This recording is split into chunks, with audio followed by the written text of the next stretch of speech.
Presiden Amerika Serikat Donald Trump mengancam akan memblokade Selat Hormuz dan pelabuhan Iran yang akan berlaku pada 13 April pukul 10 waktu Amerika Serikat, saudara, atau malam ini waktu Indonesia Barat.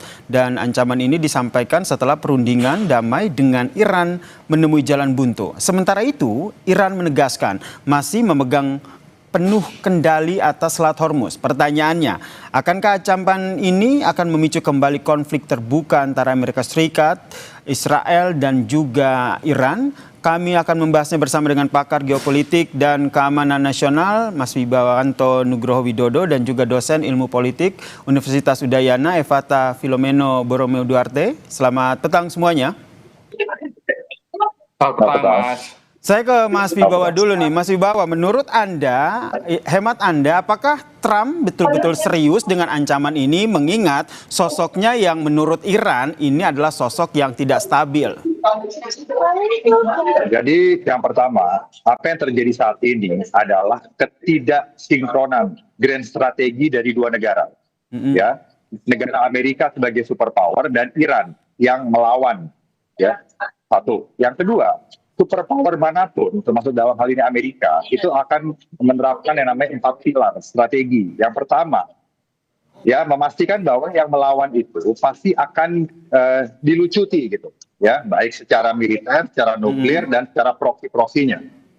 Oke, itu yang terjadi di Iran. Yang kedua, yang namanya superpower itu pasti akan berjuang habis-habisan untuk mengamankan choke points, apalagi akses ke energi. Itu dilakukan oleh Amerika juga dalam konteks ini.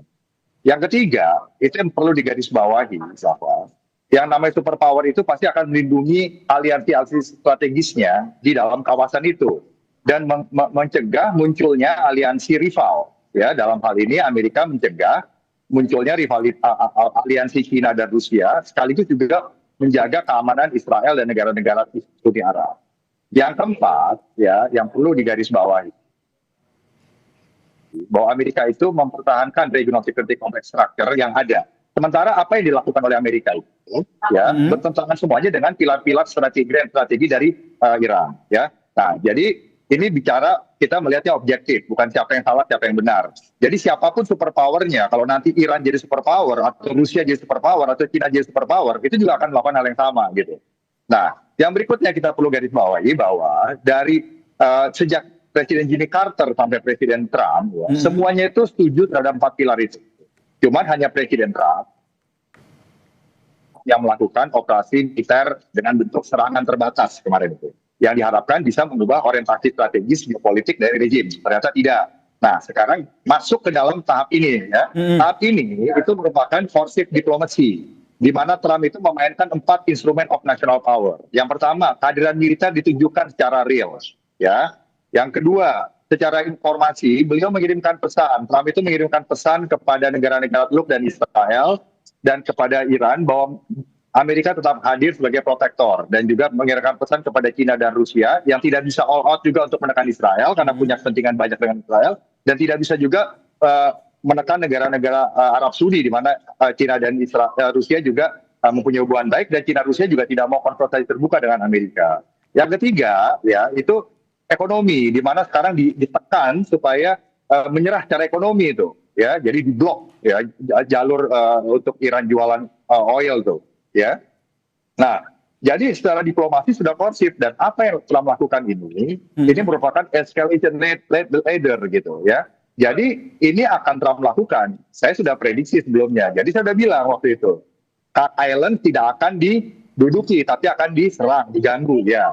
Opsi kedua adalah ini akan benar-benar dilakukan penutupan secara fisik, karena US Navy itu mempunyai kemampuan. Yang pertama itu adalah melakukan interdiction terhadap lalu lintas kapal yang berlayar gitu, ya.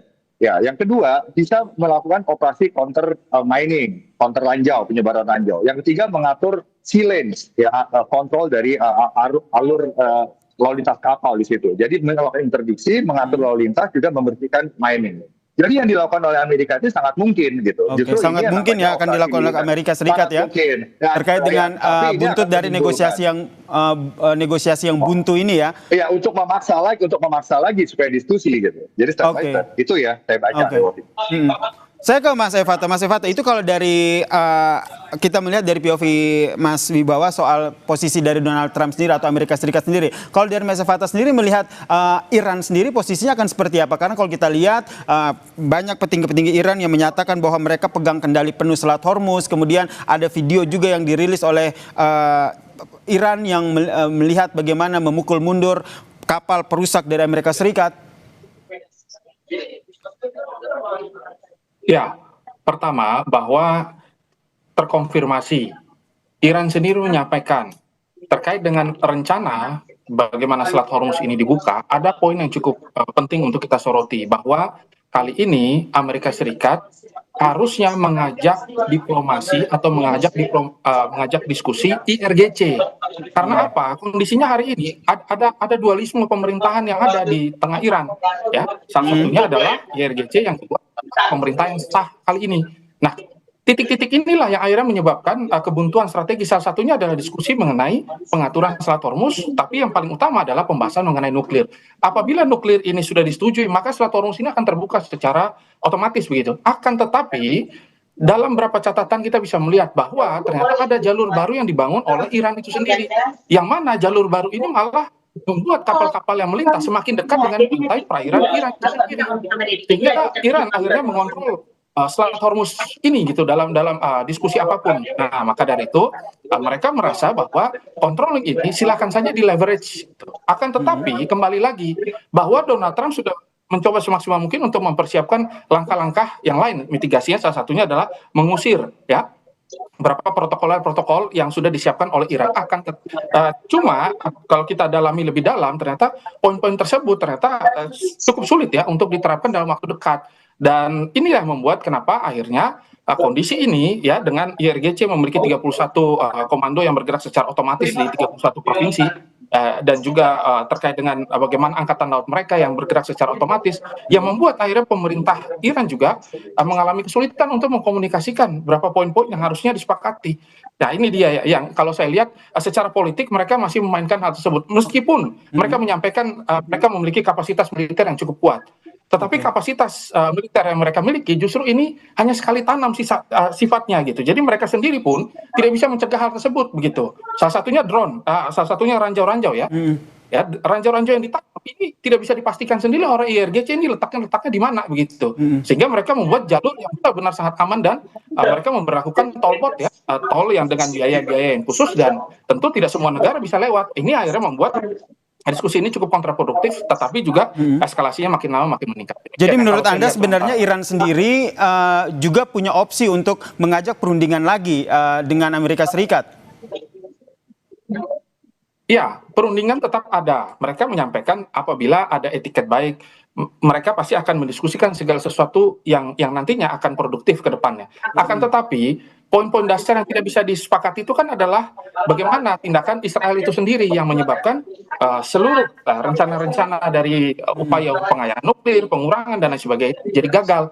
Nah, inilah yang akhirnya membuat Iran dalam posisi kali ini, malah kalau dalam pandangan saya secara global, mereka berharap agar masuknya negara lain dalam upaya untuk membuka Selat Hormuz. Salah satunya adalah kekuatan Cina dan juga kekuatan Korea Utara yang digadang-gadang katanya akan bersatu, dan mereka memiliki kepentingan 45% dari jalur perdagangan Hormuz. Tahan dulu di situ, Mas Fatah.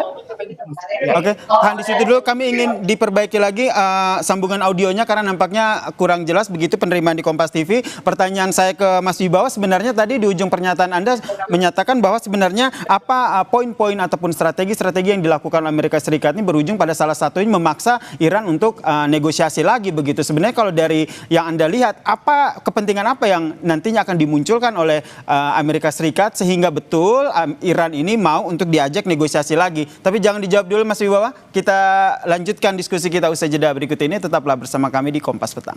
Pertanyaan gantung saya ke Mas Wibawa tadi sebelum jeda adalah sebenarnya apa yang menjadi kepentingan Amerika Serikat dalam memblokade Selat Hormuz ini nih Mas Wibawa. Menurut Anda berujung pada mengajak untuk Iran untuk negosiasi lagi, atau Amerika Serikat sendiri seperti kata Anda tadi sebagai negara yang superpower mereka juga siap untuk perang terbuka lagi dengan Iran?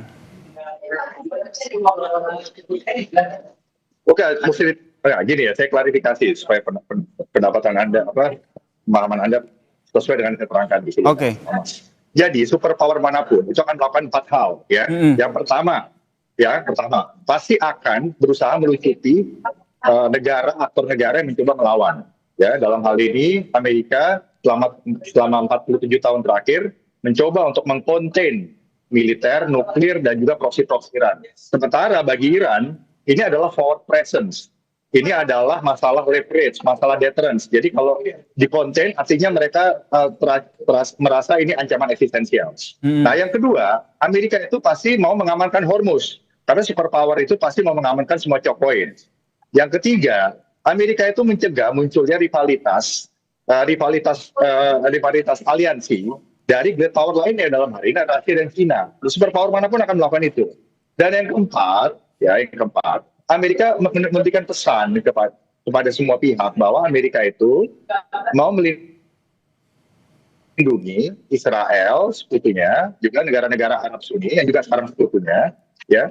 Dan ini ditegaskan gitu sekarang. Dan Amerika itu berusaha untuk mengajak Iran masuk ke dalam bagaimana membangun peradaban damai, ya, dalam struktur regional security complex di Timur Tengah sekarang. Karena di masa lalu itu Iran itu juga pernah menjadi aliansi kuatnya Amerika dan Israel ya, zamannya Iran. Sementara Arab Sunni di backup oleh Soviet.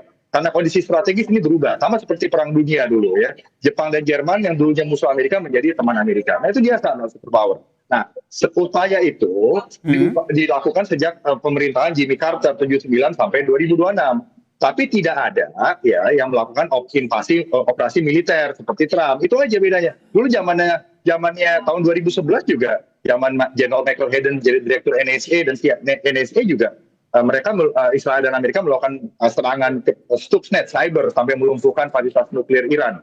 Nah, jadi ini masalah caranya aja yang berbeda. Jadi apa yang dimau oleh Amerika ya itu adalah artinya berkonfrontasi akhirnya dengan Iran yang grand strateginya tidak kompatibel gitu loh.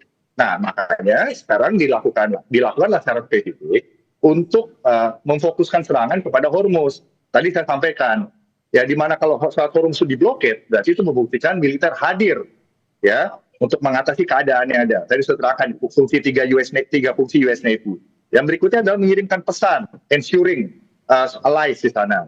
Yang ketiga adalah menekan ekonomi Iran, karena ekonomi Iran jadi nggak bisa ekspor minyak, gitu loh. Dan ini harus dipahami sebagai konsep diplomasi yang adalah escalation ladder, gitu. Nah ini akan meningkat lagi kalau Iran tidak mau duduk di meja perundingan. Nah karena Amerika itu pasti tidak akan mau 4 itu juga tidak tercapai gitu loh. Mementara Rusia dan China itu juga tidak bisa menekan Israel terlalu kuat karena mereka juga punya hubungan yang baik dengan Israel dan mereka juga tidak bisa menekan Gulf Conflict Council gitu. Dan sementara kaitan dengan Israel, kita tahu bahwa sejak tahun 2006 itu ada resolusi Dewan Keamanan nomor 1301 di mana semua pihak diminta untuk patuh. Israel keluar dari Lebanon Selatan, tapi Hizbullah juga dilucuti senjatanya gitu. Dan Lebanon angkatan bersenjatanya supaya mereka yang berdaulat untuk menjaga keamanan di seluruh Lebanon. Nah, tapi itu pun tidak bisa diterapkan. Kenapa? Karena ada gap yang luas antara norma yang ada di PBB dengan kondisi real geopolitik. Semuanya punya kepentingan. Rusia dan China juga punya kepentingan. Tidak benar-benar menerapkan itu. Sementara negara Arab Sunni juga hubungan dengan Israel sebagian masih diam-diam. Walaupun ada Abraham Accord, baru Uni Emirat Arab, Bahrain, yang mayoritas Syiah, dan juga Sudan dan Maroko yang bergabung dengan membuka hubungan dengan Israel. Yang lainnya mendukung, tapi masih tacit, artinya masih diam-diam. Tapi mereka semua sudah satu suara sebenarnya. Bagaimana membangun regional security complex yang damai di Timur Tengah, di mana di situ ada Arab, Persian, dan Yahudi. Nah sekarang Arab dan Yahudinya ini sudah mulai kompatibel, Persiannya yang belum begitu. Itu masalahnya. Dan Israel sekarang itu memang susah ditekan. Kenapa? Karena Amerika mendukung, baik secara militer dan juga secara diplomasi di PBB. Yang kedua, Israel itu unggul di kawasan, secara teknologi, militer, intelijen, dan juga punya kekuatan nuklir. Fakta. Yang ketiga, lobinya kuat di mana-mana.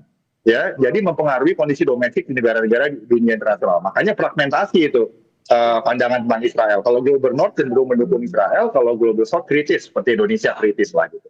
Nah, yang keempat Israel itu kalau ditekan dia akan melawan gitu. Dan jadi semua negara itu juga tidak mau terlalu menekan Israel, termasuk Rusia dan China, Mas. Tapi Rusia dan China bermain juga di sini. Artinya mereka juga ingin supaya Amerika juga turun kemampuannya. sehingga mereka bisa menggantikan. Nah, caranya gimana? Bukan dengan berkonfrontasi dengan Amerika, tetapi dengan membackup Iran dan membuat Amerika capek melawan Iran, Amerika dan Amerika bisa turun. Harapannya begitu. Dalam teori, dalam logika great power, semua great power menggunakan logika ofensif realis dalam hal ini. Ya, jadi apa yang diharapkan Trump sekarang adalah menggiring lagi Iran untuk masuk ke meja perundingan dan akan diberikan konsesi oleh Trump, maunya begitu.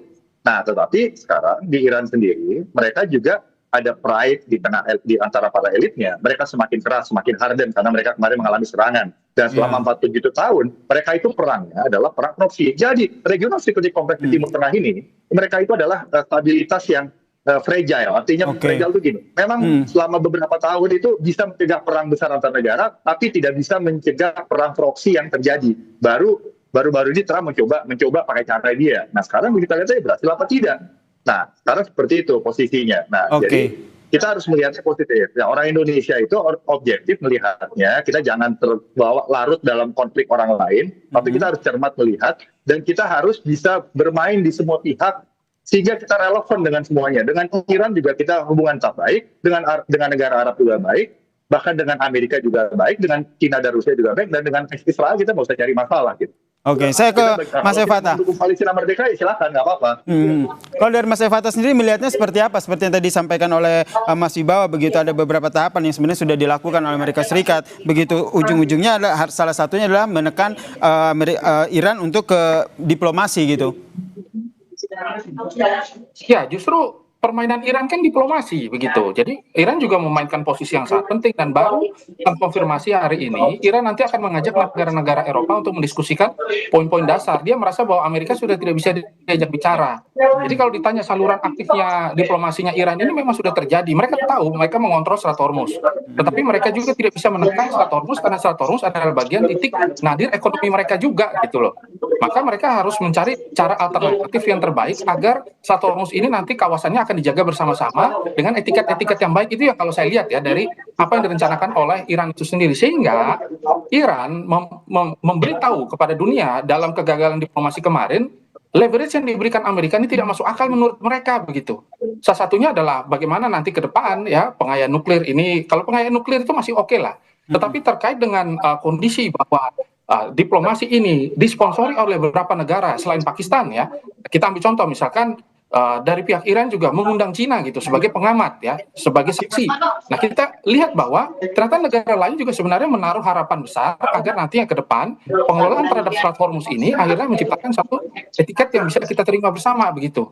Meskipun hari ini kondisinya Iran menerapkan USDT ya dan yuan untuk siapapun yang nanti rencananya akan melintas, meskipun dalam UNCLOS harusnya tidak boleh. Nah, Amerika berkilah demikian dan Amerika merasa bahwa situasi angin politik hari ini cukup untuk membuat mereka kembali lagi melakukan penekanan. Akan tetapi kan Iran tahu bahwa titik darah dari Amerika Serikat secara politik ini kan lama-lama habis begitu. Dan maka dari detik-detik seperti ini, saat dimana Amerika cukup berdarah, mereka mencoba semaksimal mungkin untuk membuka alternatif baru. Salah satunya negara-negara Eropa yang Iran sudah tahu bahwa kondisi NATO ini hancur begitu. Dalam beberapa catatan dan dalam beberapa prediksi kita bisa yakinkan bahwa untuk mengalahkan Iran memang harus mengajak NATO, tetapi Amerika Serikat malah tidak melakukan hal itu. Maka secara intelijen ya, secara diplomasi dan juga secara strategis mereka melupakan hal-hal tersebut. Nah, ini yang akhirnya membuat Iran santai saja dalam bermain. Dan buktinya apa? Buktinya bahwa sebenarnya dalam beberapa catatan Menteri Luar Negeri Iran mengatakan bahwa memang iya terkonfirmasi banyak senjata-senjata dan juga alutsista ya untuk rudal mereka itu disupport oleh Rusia dan juga oleh Cina begitu. Jadi menurut Anda Mas Evata, strategi-strategi yang dilakukan oleh Trump saat ini, diplomasi, kemudian diplomasinya buntu, negosiasinya buntu, kemudian sekarang ini ingin memblokade Selat Hormuz, ini akan efektif untuk menekan Iran diajak lagi ke meja perundingan?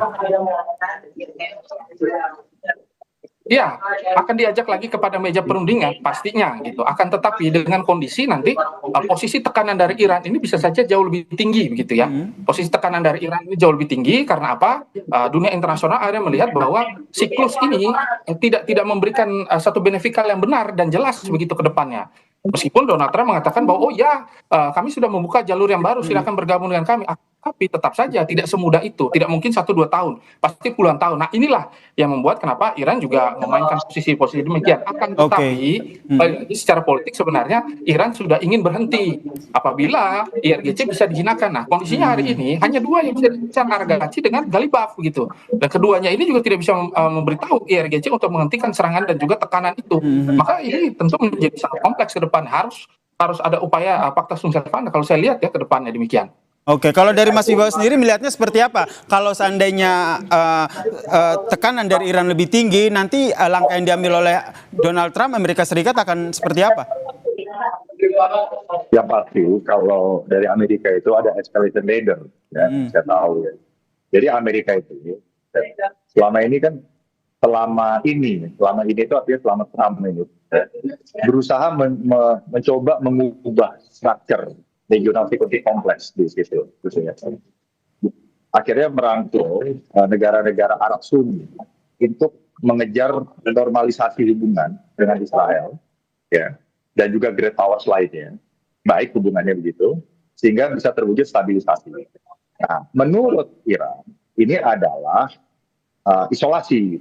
Jadi grand strateginya Amerika itu sudah bertolak belakang dengan grand strateginya Iran. Sedangkan grand strategi Amerika itu kompatibel dengan negara lain, semua negara lain di Timur Tengah. Itu posisi satu itu.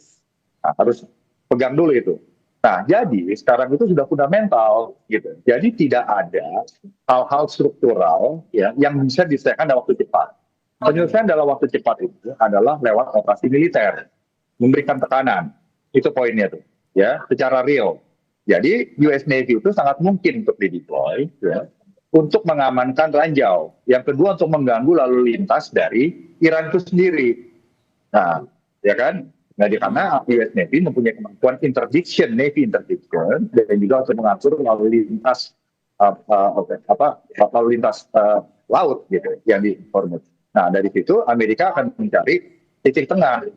Nah, karena kembali lagi ke 4 pilar tadi, bahwa 1, 2, dan 3, 4 itu adalah prasyarat yang selalu akan diminta oleh superpower siapapun itu. Jika Iran jadi superpower, dulu Iran jadi superpower juga begitu, Ottoman Empire juga begitu, British Empire juga begitu gitu loh. Nanti Rusia dan Cina juga begitu. Jadi ini bukan masalah suka nggak suka sama Amerika, suka nggak suka sama Israel, suka nggak suka sama Arab Saudi, bukan begitu. Kita orang Indonesia harus objektif dan mengerti.